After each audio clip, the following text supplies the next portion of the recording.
আসসালামু আলাইকুম, সবাইকে ঘরোয়া ফুডের পক্ষ থেকে শুভেচ্ছা। আজকে মুরগির মাংস দিয়ে আলু ভুনা করে দেখাবো। এর জন্য প্রথমে মাংসটাকে ধুয়ে নিয়েছি, পরিষ্কার করে নিয়েছি ভালো করে। মুরগি ভুনা করার মশলাগুলো এখানে নিয়ে নিয়েছি। এটা ভেজে নিতেও পারেন বা পাটায় বেটে নিতেও পারেন। আমি পাটায় বেটে নেব। তারপরে মাংসটাকে সুন্দর করে মেখে রাখবো। এর জন্য প্রথমে 2 ফাঁক লেবু চিপে দিলাম।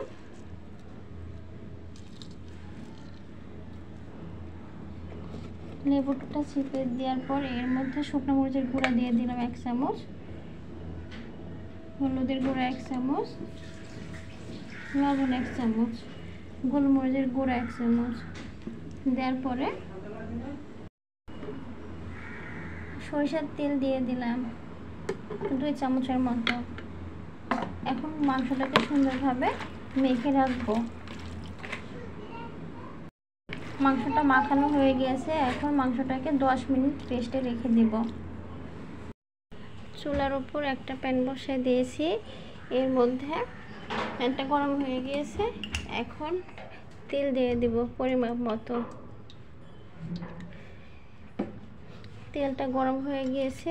এর মধ্যে শুকনো মরিচ দিয়ে দেব 4টা, তেজপাতা 2টা, দারচিনি দিয়ে দিলাম 2টা, আর সেই সঙ্গে কাঁচা মরিচ কুচি, পেঁয়াজ কুচি দিয়ে দিলাম।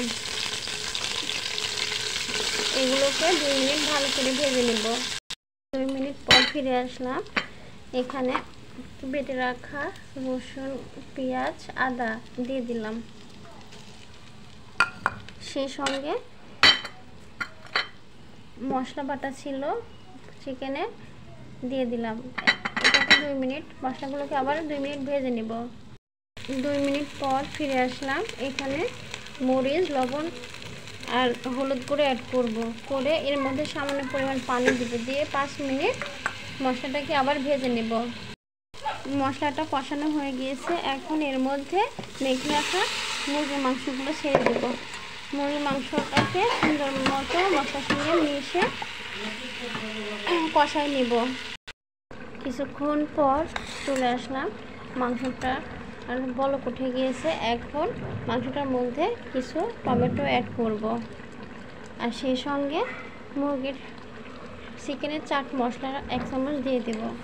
মাংসটাকে সুন্দর মতো ভালো মতো করে নেড়ে চেড়ে আবারও 10 মিনিট কষাই নেব। মাংসটা কিছুক্ষণ কষানো হয়ে গেছে। এখন এই মুহূর্তে এর মধ্যে ভেজে রাখা আলুগুলো ছেড়ে দেব। আলুগুলো আমি আগে থেকে ভেজে রাখছিলাম। আলুগুলো ভেজে দিলে খেতে অনেক টেস্টি হয়।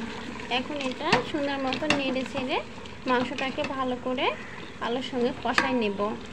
20 মিনিট পর ফিরে আসলাম। হয়ে গেছে মুরগি ও আলু ভুনা। সবাইকে ধন্যবাদ। আসসালামু আলাইকুম।